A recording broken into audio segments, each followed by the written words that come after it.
ഒരു പുതിയ വർഷത്തിന്റെ തുടക്കത്തിൽ 113 പ്രാവശ്യം ബിസ്മില്ലാഹിർ റഹ്മാനിർ റഹീം എന്ന് നമ്മൾ നാവ് കൊണ്ട് പറയുകയും അത് എഴുതുകയും ചെയ്താൽ അല്ലെങ്കിലും ഇസ്ലാമിനെ ചൂഷണം ചെയ്യുക എന്നുള്ളതാണ് പൗരോഹിത്യത്തിന്റെ എക്കാലഘട്ടത്തിലെയും അജണ്ട. വമ്പൻ നേട്ടമാണ് കിട്ടാനുള്ളത്, യാതൊരു സംശയവുമില്ല. അപ്പോൾ എന്താണ് നേട്ടം എന്നുള്ളത് അദ്ദേഹം തന്നെ പറയട്ടെ. ബിസ്മില്ലാഹിർ റഹ്മാനിർ റഹീം എന്ന് ഒരു മനുഷ്യൻ എഴുതി വെച്ചാൽ അവനക്ക് കിട്ടാൻ പോകുന്നത് ആ വർഷം വലിയ ഖൈറുണ്ടാകും. ബിസ്മില്ലാ അൽഹംദുലില്ലാ വസല്ലല്ലാഹു അലാ നബീന മുഹമ്മദിൻ വഅലാ ആലിഹി വസഹ്ബിഹി അജ്മഈൻ അമ്മാ ബഅദ്. ഏറെ സ്നേഹാദരനരായ സത്യവിശ്വാസികളെ, വിശ്വാസിനികളെ, അല്ലാഹു സുബ്ഹാനഹു വ തആല പവിത്രമാക്കിയ മുഹറം മാസത്തിലാണ് നാം നിലകൊള്ളുന്നത്.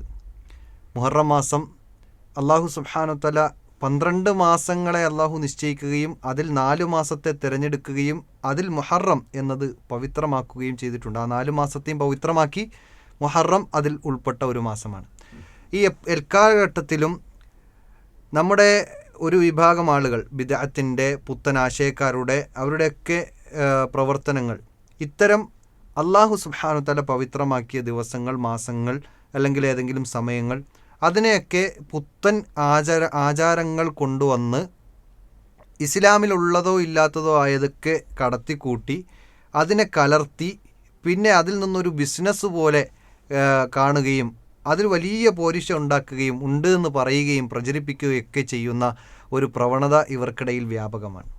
അതിൽ മുഹറം മാസവുമായി ബന്ധപ്പെട്ട് അതിൻ്റെ 1-ാമത്തെ ദിവസത്തിൽ തന്നെ അതിൻ്റെ പിറ കണ്ടാൽ ആ സെക്കൻഡ് മുതൽ ചെയ്യാനുള്ള കാര്യങ്ങളെന്ന് പറഞ്ഞിട്ട് ഓരോ ആളുകളും യൂട്യൂബിൽ പലതും ചെയ്യുന്നുണ്ട്. ഏതായാലും ഒരു മുസ്ലിയാരിൻ്റെ സംസാരം നമുക്കൊന്ന് ആദ്യം കേൾക്കാം. ഒരു പുതിയ വർഷത്തിന്റെ തുടക്കത്തിൽ 113 പ്രാവശ്യം ബിസ്മില്ലാഹിർ റഹ്മാനിർ റഹീം എന്ന് നമ്മൾ നാവ് കൊണ്ട് പറയുകയും അത് എഴുതുകയും ചെയ്താൽ വമ്പൻ നേട്ടമാണ് കിട്ടാനുള്ളത്, യാതൊരു സംശയവുമില്ല. അപ്പോൾ അദ്ദേഹം പറയാണ്, മുഹറം മാസത്തിൻ്റെ 1-ാമത്തെ രാത്രിയിൽ അതുമുതൽ അദ്ദേഹം പിന്നീട് വിശദീകരിക്കുന്നുണ്ട്, അടുത്ത ദിവസം വൈകുന്നേരം മഗ്‌രിബ് ആകുന്നത് വരെയുള്ള സമയം, ഇതിന് ദീർഘമായ സമയമുണ്ട്. ആ സമയത്തിനുള്ളിൽ ഇത് ചെയ്യുകയാണെങ്കിൽ എന്താണ് ചെയ്യേണ്ടത്? ബിസ്മില്ലാഹിർ റഹ്മാനിർ റഹീം എന്ന് 113 പ്രാവശ്യം എഴുതിക്കഴിഞ്ഞാൽ, എഴുതുകയും വേണം, ചൊല്ലുകയും വേണം, മറ്റു ഫർളും ഷർത്തുകളൊക്കെ അദ്ദേഹം പറയുന്നുണ്ട്. ഇൻഷാ അല്ലാഹ് അതിലേക്ക് വരുന്നുണ്ട്. ഏതായാലും അത് ചെയ്തു കഴിഞ്ഞാൽ വമ്പിച്ച നേട്ടം എന്നാണ്. എന്നിട്ട് അദ്ദേഹം ഒന്ന് ചേർത്ത് വയ്ക്കുന്നുണ്ട്, ഒരു സംശയമില്ല എന്ന്. ഏതായാലും അദ്ദേഹം വമ്പിച്ച നേട്ടം എന്ന് പറഞ്ഞ നേട്ടങ്ങൾ എന്താണെന്ന് കൂടി നമുക്ക് കേൾക്കാം. ബിസ്മില്ലാഹിർ റഹ്മാനിർ റഹീം എന്ന് ഒരു മനുഷ്യൻ എഴുതി വെച്ചാൽ അവനക്ക് കിട്ടാൻ പോകുന്നത് ആ വർഷം വലിയ ഖൈറുണ്ടാകും, വലിയ ബറക്കത്തുണ്ടാകും, വലിയ റഹ്മത്തുണ്ടാകും, അള്ളാഹുവിന്റെ ഭാഗത്ത് നിന്നും വലിയ സംരക്ഷണം ഉണ്ടാകും, വലിയ മാറാരോഗങ്ങളെ തൊട്ടുള്ള ശിഫയുണ്ടാകും, അപകടങ്ങളെ തൊട്ട് വലിയ കാവലുണ്ടാകും, കണ്ണേർ, സിഹർ, അതുപോലെ തന്നെ കൊതി, അതുപോലുള്ള കരിനാക്ക് പോലെയുള്ള വലിയ മോശപ്പെട്ട കാര്യങ്ങളെ തൊട്ടുള്ള സലാമത്തുണ്ടാകും. അപ്പോൾ കേട്ടല്ലോ സഹോദരങ്ങൾ, എന്തെല്ലാം നേട്ടങ്ങളാണ് ഈ പറഞ്ഞു വെക്കുന്നത്. ഇത് കേൾക്കുമ്പോൾ സ്വാഭാവികമായിട്ടും അതൊക്കെ കിട്ടണമെന്ന് ആഗ്രഹിക്കുന്ന കുറേ പാവപ്പെട്ട മുസ്ലിങ്ങളുണ്ടാവും. ഉസ്താദ് പറഞ്ഞതല്ലേ, ഇതിലൊക്കെ എന്തെങ്കിലുമൊക്കെ സത്യം ഉണ്ടാവുമെന്ന് വിശ്വസിച്ച് ചെയ്യുന്ന ഒരുപാട് പാവപ്പെട്ട മുസ്ലിമീങ്ങളായ ആളുകളുണ്ടാവും. ഇവരൊക്കെ ചൂഷണം ചെയ്യുക എന്നുള്ളതാണ് ഇവരുടെ അജണ്ട. അതുകൊണ്ട് തന്നെ ഇതൊക്കെ പറഞ്ഞു വെക്കുമ്പോൾ മുൻകൂർ ജാമ്യം എടുക്കുന്നുണ്ട്. ഇതൊക്കെ പറയുമ്പോൾ ചില ആളുകൾ വരും, ഹദീസിലുണ്ടോ ഖുർആനിലുണ്ടോ എന്നൊക്കെ ചോദിച്ച് ചില ആളുകൾ വരും എന്നൊക്കെ പറഞ്ഞ് മൂപ്പർക്കറിയാം എന്തായാലും മൂപ്പർ പിടിക്കപ്പെടും എന്നുള്ളത് അറിയാം. അതുകൊണ്ട് മുൻകൂർ ജാമ്യം എടുക്കുകയാണ്. അതുകൂടി നമുക്കൊന്ന് കേൾക്കാം. ഇങ്ങനെ ചോദിക്കുകയാണെങ്കിൽ ഒരുപാട് കാര്യം ചോദിക്കാം. നബി തങ്ങൾ ചെയ്തിട്ടില്ല, സ്വഹാബിമാർ ചെയ്തിട്ടില്ല, അതുകൊണ്ട് ഇത് ഹറാമാണ്, ബിദ്അത്ത്. എന്തുട്ടാണ് ഒരു അമൽ ചെയ്യുന്നതിന്, ഒരു പരിശുദ്ധമായ അമൽ. ഇനി ഇത് പറയുമ്പോൾ ഒരുപാട് ആയത്തും ഹദീസൊക്കെ ആയിട്ട് വന്നേക്കാം. അവരോട് പറയാനുള്ളത്, നിങ്ങൾക്ക് നിങ്ങളുടെ കാര്യം, നമുക്ക് നമ്മുടെ കാര്യം.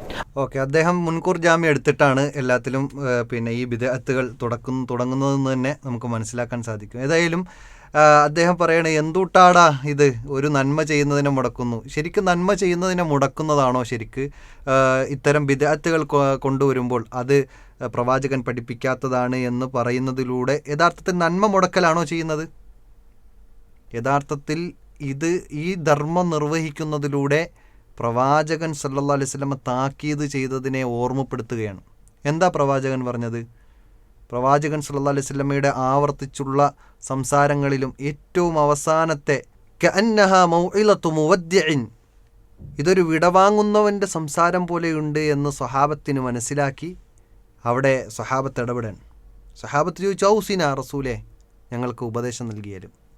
ആ ഉപദേശത്തിൽ പോലും പ്രവാചകൻ ഇത്തരം ബിദ്അത്തുകളെക്കുറിച്ച് താക്കീത് നൽകിയിട്ടുണ്ട്. മാത്രമല്ല, പ്രവാചകൻ്റെ ഖുതുബകളിലുടനീളം ഫകുല്ല ബിദ്അത്തിൻ ളലാല വകുല്ല ളലാലത്തിൻ ഫിന്നാർ എന്നൊക്കെ പറഞ്ഞുകൊണ്ടുള്ള വാചകങ്ങൾ കാണാൻ സാധിക്കും. അപ്പോൾ മാത്രമല്ല, ആയിഷ റളിയല്ലാഹു അൻഹ ഉദ്ധരിക്കുന്ന ഹദീസിൽ നമുക്ക് കാണാൻ സാധിക്കുന്നത്, മൻ അഹ്ദസ ഫീ അംരിനാ ഹാദാ, ആരെങ്കിലും ഈ ദീനിൻ്റെ വിഷയത്തിൽ, നമ്മുടെ വിഷയത്തിൽ പുതിയ കാര്യം കടത്തിക്കൂട്ടുകയാണെങ്കിൽ, ഉണ്ടാക്കുകയാണെങ്കിൽ, അത് പ്രവാചകൻ്റെയോ അല്ലെങ്കിൽ ഇസ്ലാം പഠിപ്പിച്ച ആശയമോ അല്ലെങ്കിൽ അത് തള്ളപ്പെടേണ്ടതാണ് എന്ന് റസൂൽ കരീം സല്ലല്ലാഹു അലൈഹി വസല്ലം പറഞ്ഞു. മൻ അമില അമലൻ ലൈസ അലൈഹി അംറുന ഫഹുവ റദ്ദുൻ. ഇനി ഒരാൾ ഉണ്ടാക്കിയതല്ല, ആരോ ഉണ്ടാക്കി ഇട്ടേച്ചു പോയ പുത്തൻ ആചാരങ്ങൾ അതിനെ അമലായി സ്വീകരിച്ചുകൊണ്ട് പുണ്യം പ്രതീക്ഷിച്ചുകൊണ്ട് ചെയ്താൽ പോലും അതുപോലും ഇസ്ലാമിലില്ലാത്തതും പ്രവാചകൻ പഠിപ്പിക്കാത്തതുമാണെങ്കിൽ തള്ളിക്കളയണം എന്നാണ് ഇസ്ലാം ദീന് പഠിപ്പിക്കുന്നത്. കാരണം എന്താ? റസൂലുള്ളാഹി സ്വല്ലല്ലാഹു അലൈഹി വസല്ലമ സ്വർഗത്തിലേക്ക് പ്രവേശിക്കാനുള്ള എല്ലാ നന്മകളെക്കുറിച്ചും നമുക്ക് പഠിപ്പിക്കുന്നു. അതുകൊണ്ട് അതിനുശേഷം വരുന്ന ഒരു നന്മയെ നന്മയായി സ്വീകരിക്കാൻ നമുക്ക് സാധ്യമല്ല. അപ്പോഴാണ് ഇദ്ദേഹത്തിൻ്റെ ചോദ്യം നന്മ മുടക്കികൾ എന്ന് പറഞ്ഞുകൊണ്ട് കളിയാക്കുന്നത്. ഒരിക്കലും നന്മ മുടക്കികളല്ല, ഇത്തരം ബിദ്അത്തുകളെയാണ് സമൂഹത്തിൽ നിന്ന് ഉന്മൂലനം ചെയ്യേണ്ടത് എന്നതുകൊണ്ട് മാത്രം ഇത്തരം പ്രോഗ്രാമുകൾ, ഇത്തരം സംവിധാനങ്ങൾ, ഇതിനുള്ള മറുപടികൾ നമ്മൾ നൽകുന്നത്. ഇവരുടെ ലക്ഷ്യം പാവപ്പെട്ട അറിവില്ലായ്മയിലൂടെ ജീവിക്കുന്ന അത്തരം ആളുകളെ ചൂഷണം ചെയ്യുക എന്നുള്ളതാണ്. അത് അദ്ദേഹത്തിൻ്റെ നാവിൽ നിന്ന് തന്നെ വരുന്നുണ്ട്. ബാക്കി ഭാഗം കേൾക്കാം. അപ്പൊ ഇത് പറയുന്നത് ഒരുപാട് ലക്ഷക്കണക്കിന് ഉമ്മമാരും ഉപ്പമാരും കാത്തിരിക്കുകയാണ്. ഉസ്താദെ, ആ ബിസ്മി എപ്പോഴാണ് എഴുതേണ്ടത്, അതെങ്ങനെയാണ് എഴുതേണ്ടത് എന്ന് ഒരുപാട് പേര് കാത്തിരിക്കുകയാണ്. അതിങ്ങനെ ചോദിച്ചുകൊണ്ടിരിക്കുന്നു. അവരിൽ പല ആളുകളും ഇത് എഴുതി വെച്ചിട്ട് അതിന്റെ മഹത്വം മനസ്സിലാക്കിയവരാണ്. അവരോടാണ് എനിക്ക് പറയാനുള്ളത്. അതെ, ബിസ്മി എഴുതുന്നതിൻ്റെ പോരിശകളൊക്കെ ഇദ്ദേഹം പറഞ്ഞു കേട്ടാൽ, ഇദ്ദേഹം പറയുന്നത് കേട്ട് കഴിഞ്ഞാൽ അതൊക്കെ ഒന്ന് ചെയ്യണം, അതിൻ്റെ പുണ്യങ്ങൾ നേടണം എന്ന് ആഗ്രഹിക്കുന്ന പാവപ്പെട്ടവരായ ഉമ്മമാരും ഉപ്പമാരും ഉണ്ടായേക്കാം, ദീനിനോട് താല്പര്യമുള്ളവർ. പക്ഷെ ഇതുപോലെയുള്ള വേഷധാരികളായ മുസ്ലിം വേഷധാരികളായ പണ്ഡിതന്മാരെന്ന് പറയപ്പെടുന്ന പുരോഹിതന്മാർ ഇത്തരം വീഡിയോയ്ക്ക് മുമ്പിൽ വന്നിട്ട് ഇങ്ങനെയൊക്കെ പോരിഷുണ്ട്, നിങ്ങൾക്ക് പിന്നെ ആപത്തിൽ നിന്ന് രക്ഷപ്പെടാൻ സാധിക്കും, ഖൈറുകൾ ഉണ്ടാകും എന്നൊക്കെ പറയുമ്പോൾ സ്വാഭാവികമായിട്ടും അറിവില്ലാത്ത ആളുകൾ ഇതിലേക്ക് കുടുങ്ങിപ്പോകും. അതിൽ അവരെ കുറ്റം പറഞ്ഞിട്ട് കാര്യമില്ല. പക്ഷേ നിങ്ങളെപ്പോലെയുള്ള ഉസ്താദുമാർ ഈ സമൂഹത്തെ ചൂഷണം ചെയ്യുന്നു എന്നത് 100% ഉറപ്പാണ്. അതുകൊണ്ട് തന്നെയാണ് നിങ്ങൾക്കറിയാം, നിങ്ങളുടെ പിന്നാലെ പിടിവലിയുമായി ഉണ്ടാകും. നിങ്ങൾ ചെയ്തത് അത് ഇസ്ലാമിന് അന്യമായ കാര്യമാണ് പറഞ്ഞു വെച്ചത് എന്ന് നിങ്ങൾക്കറിയാം. അതുകൊണ്ട് തന്നെയാണ് നിങ്ങൾ തുടക്കത്തിൽ പറഞ്ഞു വെച്ചത്. ഇതൊക്കെ ഖുർആനിലുണ്ടോ ഹദീസിലുണ്ടോ എന്നൊക്കെ ചോദിച്ചുകൊണ്ട് വരും എന്ന് നിങ്ങൾ സൂചിപ്പിച്ചത് അതുകൊണ്ടാണ്. ഏതായാലും ഇനി അദ്ദേഹം ഇതിൻ്റെ ഷർത്തും ഫർളും ഒക്കെ പറയുന്നുണ്ട്, അത് കേൾക്കാം. ബിസ്മില്ലാഹിർ റഹ്മാനിർ റഹീം എന്നുള്ളത് 19 അക്ഷരങ്ങളാണ്.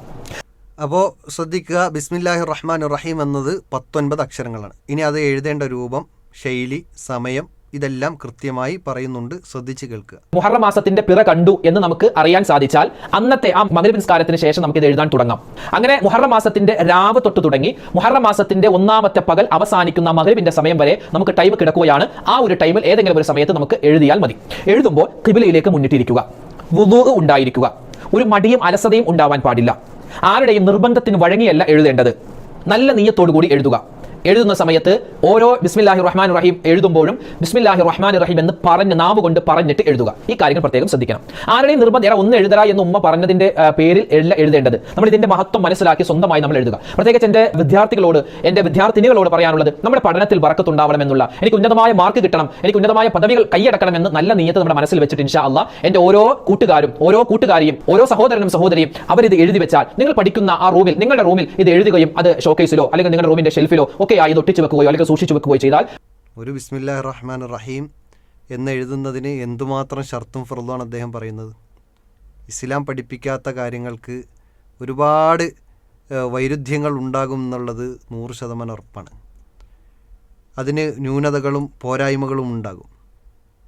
നിസ്കാരത്തിന് പോലും, ഒരു ഖുർആൻ ഓതുന്നതിന് പോലും അതിനേക്കാളും വലിയ ഷർത്തും ഫർളുമാണ് ഇദ്ദേഹം ഈ ബിസ്മി എഴുതുന്നതിൽ, അതും മുഹറം മാസത്തിൽ എഴുതുന്നതിൽ പ്രത്യേകമായി കാണുന്നത്.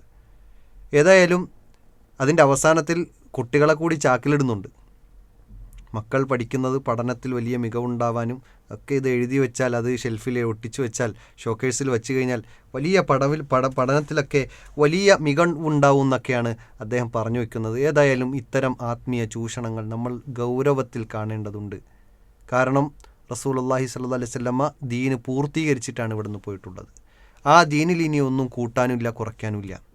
അന്ന് സ്വഹാബത്തോ റസൂലുള്ളാഹി സ്വല്ലല്ലാഹു അലൈഹി വസല്ലമയോ ഇങ്ങനെ ഒരു മുഹറത്തിൻ്റെ ദിവസത്തിൽ ബിസ്മി ഇങ്ങനെ പ്രത്യേകം ഒരു അക്ഷരം മറ്റൊരക്ഷരമായി മാറ്റി മാറ്റി വേർതിരിച്ചെഴുതി അത് മുഹറത്തിൻ്റെ 1-ാമത്തെ രാത്രി മുതൽ അടുത്ത ദിവസം സൂര്യൻ അസ്തമിക്കുന്നതിന് മുമ്പായി 113 പ്രാവശ്യം എഴുതിയിട്ടില്ല. അത് പറഞ്ഞിട്ടില്ല, മൊഴിഞ്ഞിട്ടില്ല. ബിസ്മില്ല പറയുന്നത് ഖൈർ തന്നെയാണ്, ജീവിതത്തിൽ പ്രാവർത്തികമാക്കണം. ഭക്ഷണം കഴിക്കുമ്പോൾ അങ്ങനെ ബിസ്മി ചൊല്ലേണ്ട വ്യത്യസ്തമായ സാഹചര്യങ്ങൾ, ഇവിടെയെല്ലാം ബിസ്മി ചൊല്ലണം. അതിലൊരു ബർക്കത്തും അതിനൊരു നന്മയും അതിന് കൃത്യമായി നമുക്ക് പ്രവാചകൻ സല്ലല്ലാഹു അലൈഹി വസല്ലം കൃത്യമായ ചില നിർദ്ദേശങ്ങൾ നൽകിയിട്ടുണ്ട്. അതല്ലാതെ ഇങ്ങനെ ഒരു നന്മയുണ്ട് എങ്കിൽ അത് പ്രവാചകനായിരുന്നു കാണിച്ചു തരേണ്ടത്. സ്വഹാബത്ത് അത് ജീവിതത്തിൽ പ്രാവർത്തികമാക്കുമായിരുന്നു. പ്രവാചകൻ്റെ അധ്യാപനമില്ലാത്ത, സ്വഹാബത്തിൻ്റെ മാതൃകയില്ലാത്തത് നമുക്കും വേണ്ട എന്ന് തീരുമാനിക്കാൻ ഉമ്മമാരെ, ഉപ്പമാരെ നമുക്ക് സാധിക്കണം. വിശ്വാസികളെ നമുക്കതിനോട് പ്രതിബദ്ധതയുണ്ടാകണം. അതല്ലാതെ ഈ രൂപത്തിലുള്ള ബിദ്അത്തിൻ്റെ പിന്നാലെയല്ല നമ്മൾ പോകേണ്ടത് എന്ന് തിരിച്ചറിയുക. അല്ലാഹു സുബ്ഹാനഹു വ തആല സത്യം സത്യമായി മനസ്സിലാക്കാനും സത്യത്തോടൊപ്പം ചേർന്ന് നിൽക്കാനും ബാത്തിലിനെ വെടിയാനും ഇത്തരം ബിദ്അത്തുകളിൽ നിന്ന് വിട്ടുനിൽക്കാനും അല്ലാഹു തൗഫീക്ക് നൽകി അനുഗ്രഹിക്കുമാറാകട്ടെ. അസ്സലാമു അലൈക്കും വറഹ്മത്തുള്ളാഹി വബറകാതുഹു.